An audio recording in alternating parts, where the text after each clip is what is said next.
you guys in the dark.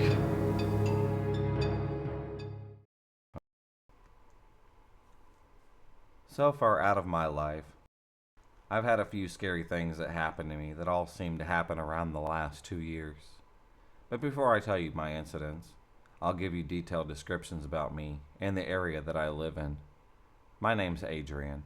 I'm a Hispanic teenager from Fresno, California, and I used to live in the Bay Area. First of all, I'll give you some information because the info will be useful later. One of the stories, I was born in San Francisco, and my family lived there until I was 2. We moved to Fresno in Central California before my younger brother was born.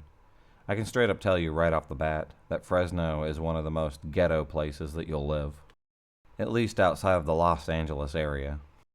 It's not a great city to raise your children in. It's ugly compared to San Francisco. It's a massively run-down, gang-infested city filled with gated houses, graffiti-covered alleyways, a lot of homeless people, and really scary stuff.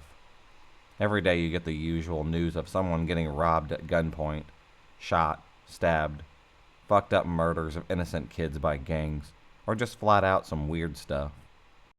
It's basically mini Compton in the middle of California. Literally. I live pretty far away from all the crazy stuff that happens around the center of town. We live in a cul-de-sac neighborhood which is pretty quiet, as it is a large suburban area at the very edge of the city, near the highway, and stuff that happens over there are really rare. Until I was proven wrong, at least. Now enough with the background. Let's dive straight into the stories. One night, around December in 2014, before I got out for Christmas break, I was staying up on a Friday night. I was inside my room playing my Xbox 360, while my little brother was in his bedroom behind me, and my mom was in the living room watching her shows. I had a young husky named Kalaman. At the time, he was our guard dog until he ran away. I was minding my own business until I heard him barking outside. I brushed it off as I thought he was just overreacting to his first time seeing a raccoon or a possum along the fence. He kept on barking non-stop for minutes on end. Eventually I got tired of him barking, so I told him to go to bed and shut up. But I didn't realize the rattling and shaking of the backyard gate. By now I was really paranoid of what the hell was going on. I still kept playing GTA 5 until I saw my mom open up my door. Her face looked like she saw something really unpleasant that shook her up. She was slightly panting until I told her what was going on. She said that she saw someone running across our front yard to the backyard gate. My heart felt like I was swallowed, and then it was down my throat to my stomach. I told her, "How did you see him if you had all your windows to the house with the window blinds closed?" She said that she kept the very bottom blind cracked open to see if there was anyone approaching the house. My mom told me and my little brother to get out of our rooms, since they were the first couple of rooms near the gate, and she told me to hide with her in her bedroom down the hall while she went to the garage to pick up my dad's machete, my metal baseball bat, and her antique obsidian knife from Mexico to defend ourselves. She had the doors locked to the house before this, and she shut off all the lights. I closed the door quietly and locked it as I stayed in her room, scared to death of what would happen to us. I prayed to God in Spanish, quietly, since I didn't want to die young in my life. We still heard Kalaman's barking from the other end of the yard until it became dead quiet. I was scared. I didn't know if he had stopped, or worse. I soon fell asleep with the baseball bat next to my side. The next morning we checked around the house to see if anything happened. He was still alive and okay, but my mom had the same face that she had last night. She got a phone call from my neighbor 2 houses up the cul-de-sac from us, that her house was robbed because her garage door was busted, and the robber barged into her house and stole her husband's computer and lots of her money. I felt so bad for her because she had herself and her family in danger of that creep.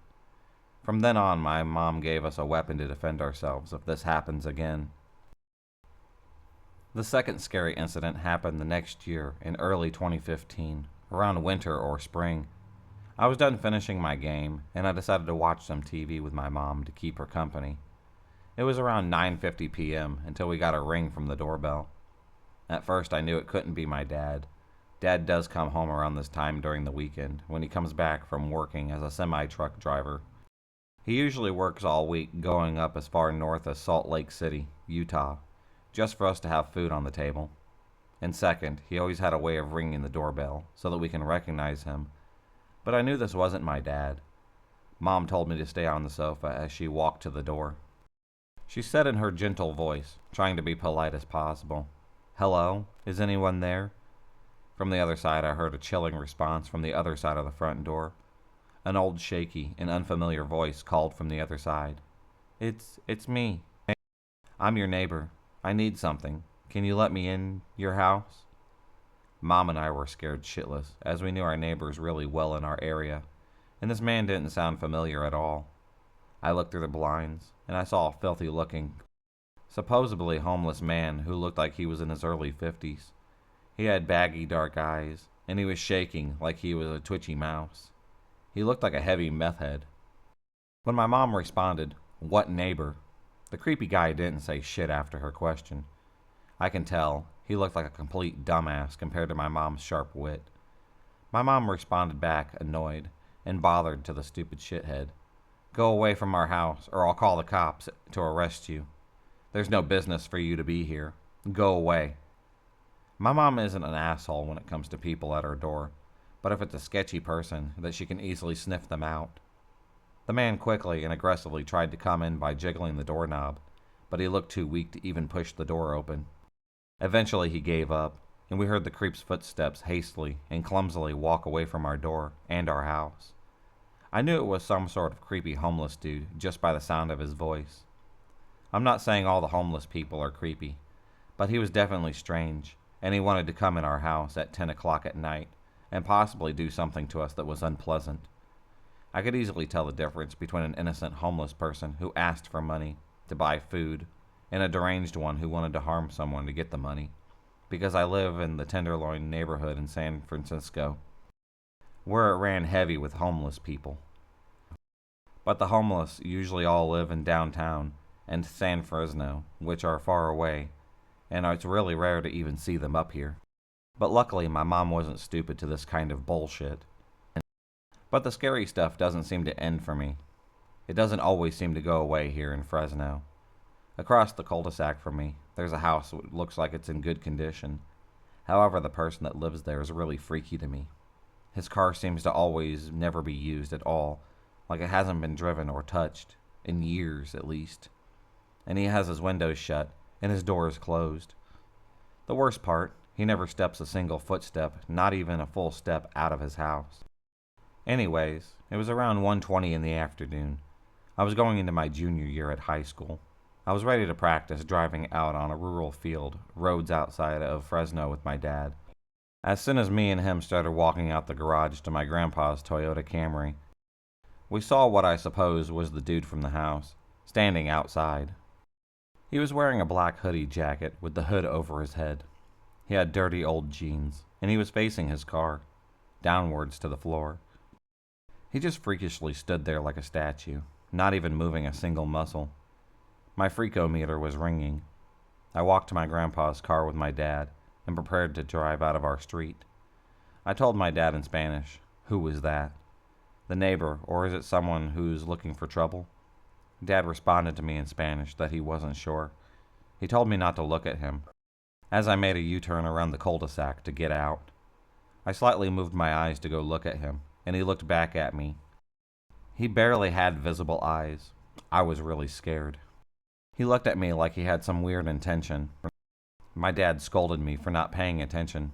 I told him that I couldn't help, that it freaked me out. When we came back around at 3:44, the weird fucker was gone. I think he decided to retreat back to his house like the hermit crab that he was. I told my little brother about it. He says he does feel scared when he used to play outside on the street with his friends, on their scooters, as he would see the blinds slightly open. I feel so annoyed that this hermit's presence is near me. How does he buy food when he runs out? How does he pay the bills to his house?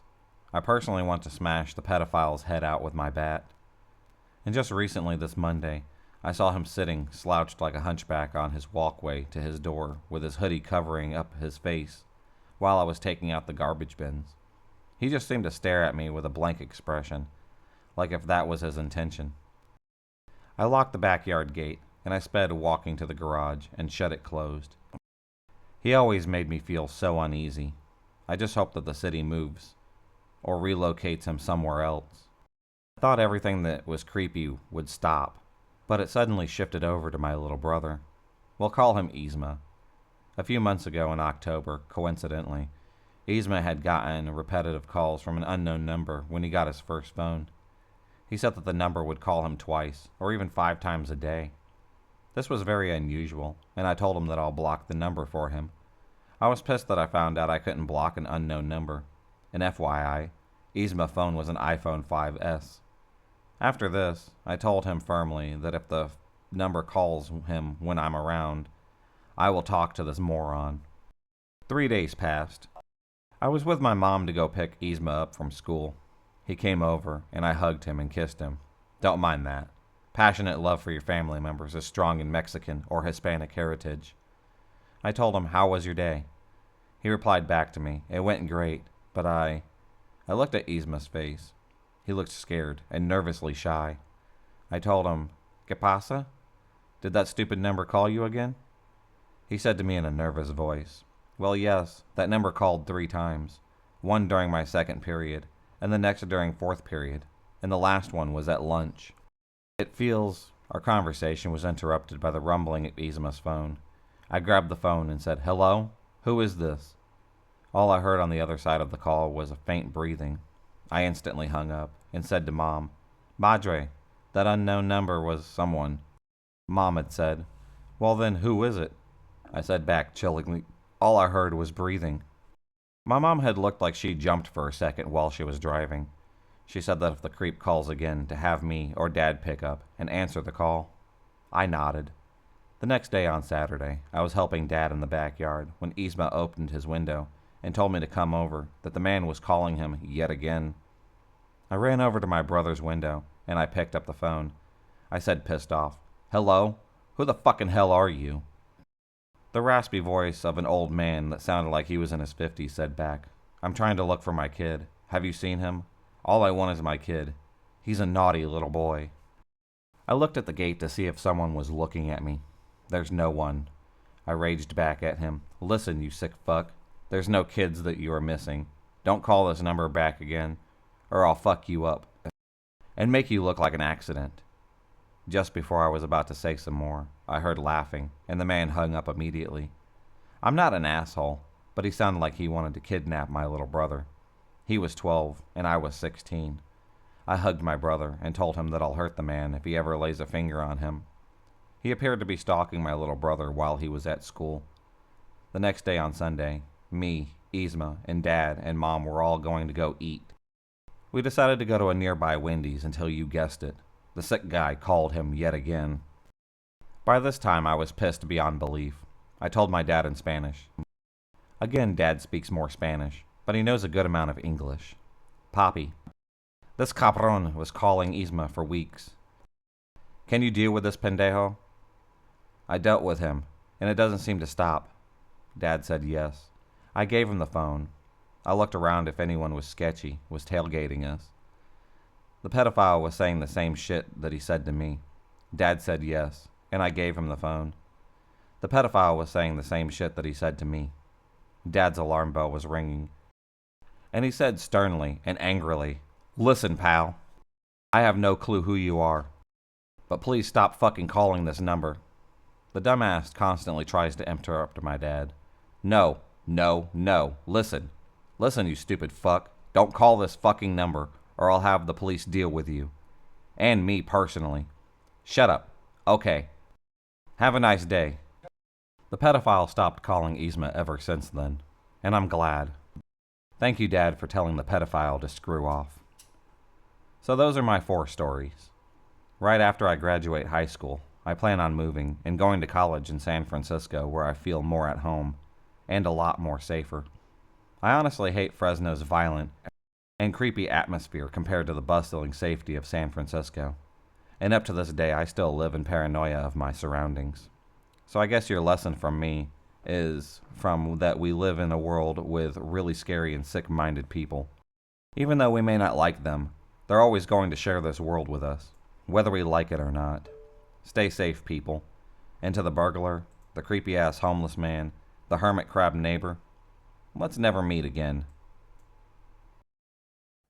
If you enjoyed this video, please subscribe, like, and hit the bell for notifications on future videos, and become a stalker of the night. And I'll see you next time.